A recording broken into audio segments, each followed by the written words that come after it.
Bonjour, welcome back. Dans cette vidéo, nous allons continuer sur Orion 02. Dans cette partie, nous allons proprement terminer l'intégration à connexion à l'API de Google Calendar pour pouvoir insérer des événements sur notre calendrier. Donc, dans la précédente vidéo, nous avons commencé par initialiser notre environnement et nous avons défini quelques méthodes get calendar service pour récupérer le service d'accès à l'API du calendar, get event pour récupérer la liste des événements sur le calendrier, get event pour créer un événement sur le calendrier. Si vous n'avez pas vu cette vidéo, n'hésitez pas à faire pause pour la regarder. Sans plus tarder, nous allons mettre la main à la pâte. Donc, pour configurer l'accès à notre calendrier, vous devez créer un compte sur Google Cloud. Vous irez sur le site de Google Cloud, cloud.google.com, comme ceci. Si vous avez un compte Gmail, vous pouvez activer votre compte Google Cloud en créant en fait un compte Google Cloud avec votre compte Gmail. Ça vous donne accès à des crédits gratuits. Si vous n'avez pas un compte Gmail, vous pouvez créer un compte Gmail gratuitement. Moi, j'ai déjà créé un compte Gmail. J'ai déjà activé mon service sur Google Cloud. Je peux aller directement dans ma console en cliquant sur console, comme vous l'avez vu.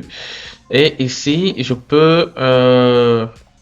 vais chercher Calendar dans la liste des services Calendar API. Voilà.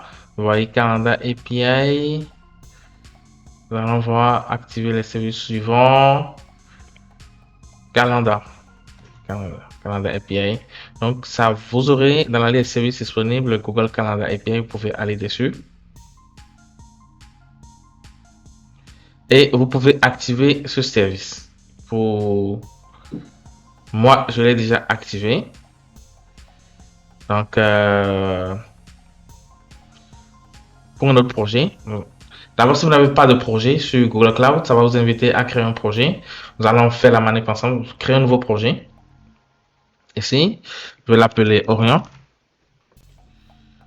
Créer. Très bien. En fait, vous devez activer le service par projet. Donc, j'ai créé le projet. Je vais sélectionner Orion comme projet. Je vais activer l'API de Google Calendar.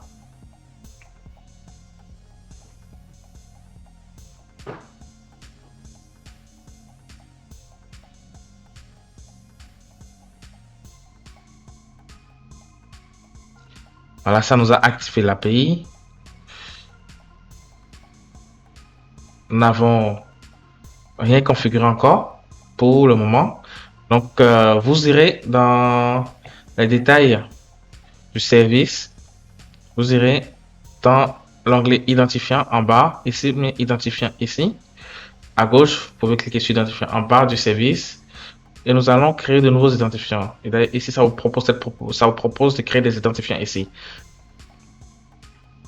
Donc, n'oubliez pas de configurer l'écran de consentement OOT avec des informations concernant votre application.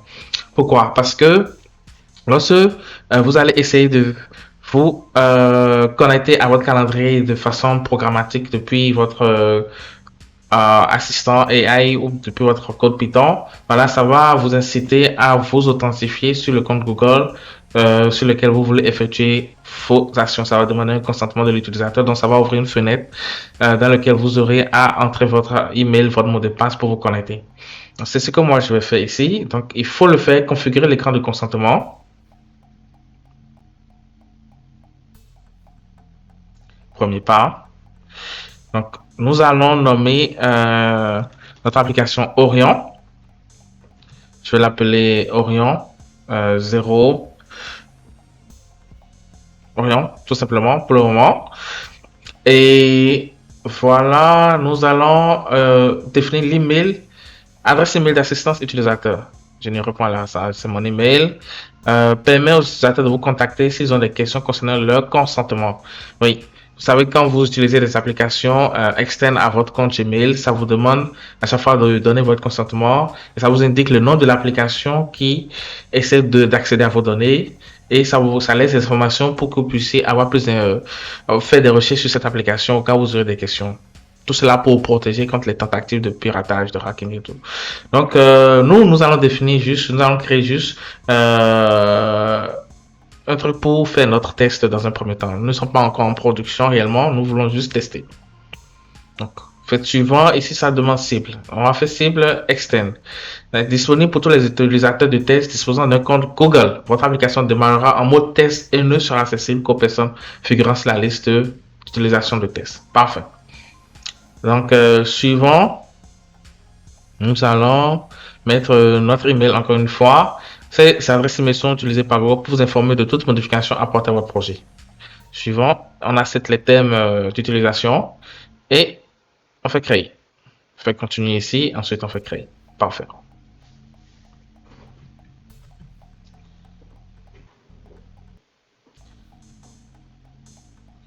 Ensuite, nous allons créer un client OOT.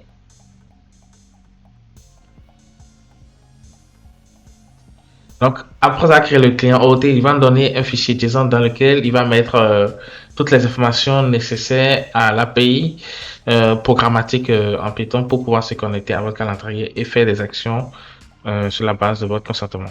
Donc, toute application, vous allez sélectionner sur une application de bureau. Sélectionnez l'application de bureau. Si vous mettez une application web, ça veut dire que ça va se connecter. En fait, ça va vous demander l'URL de votre application web et l'URL de redirection au cas où, après le consentement, vous voudrez que l'utilisateur soit redirigé sur votre site web.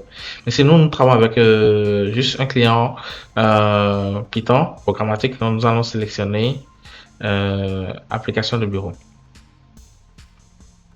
Ma machine est un peu lente, c'est très bizarre. Google Chrome, ça consomme beaucoup de ressources. Donc, j'ai fait la sélection et j'aimerais que ça prenne en compte mon choix. C'est toujours un client web. Donc, nous voulons choisir client desktop. Donc, comme vous le voyez, ça a planté littéralement. Ça fait déjà 9 minutes dans cette vidéo.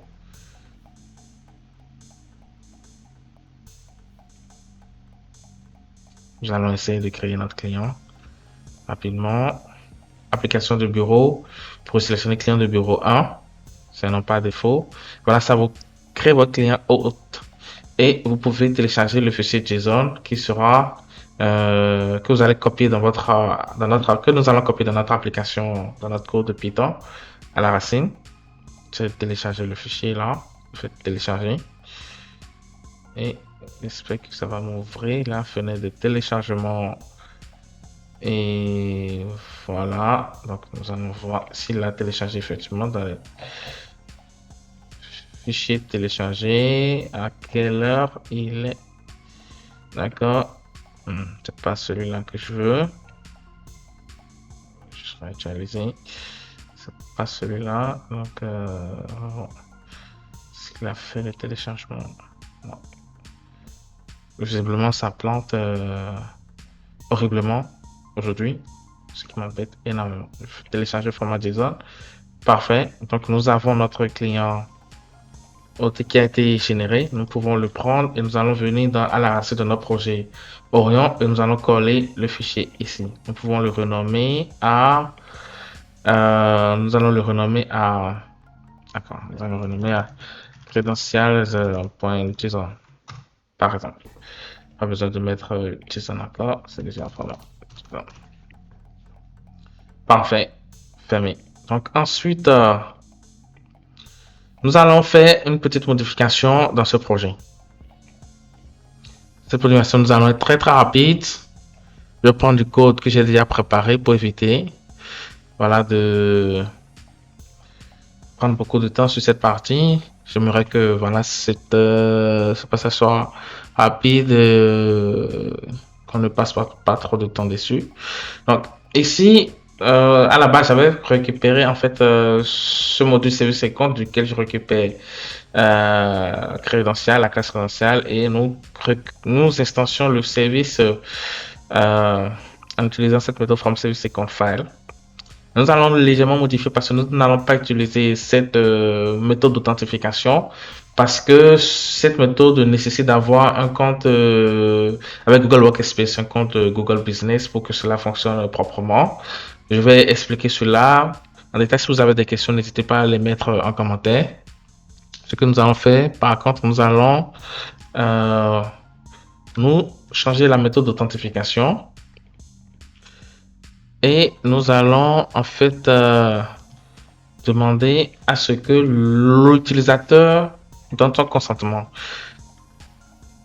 Voilà, avant que nous puissions accéder à l'application. Donc cette méthode ici se base sur un processus d'authentification on demand. Donc, lorsque vous essayez de vous connecter au service calendrier de votre compte Gmail, il va ouvrir une fenêtre de navigation et il va vous authentifier. Et lorsqu'il va s'authentifier, il va récupérer en fait un fichier token.json qu'il va enregistrer à la racine de votre projet. Donc tout d'abord, ce qu'il fait, il essaie de vérifier si token.json existe déjà à la racine de votre projet. Et comme ça n'existe pas, il va essayer de s'authentifier en utilisant, en fait, si cela existe, il va s'authentifier en utilisant le token.json. Comme ça, il ne va pas rouvrir la fenêtre de consentement. Si ça n'existe pas, il va essayer de réactualiser le token, de le récupérer, de le créer pour la première fois. Et si l'existe n'est pas valide, il va aussi essayer de vous demander de vous authentifier une nouvelle fois. Et par la suite, voilà, il va ensuite sauvegarder le fichier après l'authentification sur le nom token.json. Et pour cela, il a besoin du fichier credential.json pour pouvoir s'authentifier, pour vous demander votre consentement pour pouvoir se connecter à votre compte proprement dit. Nous allons faire ça. Donc, dans notre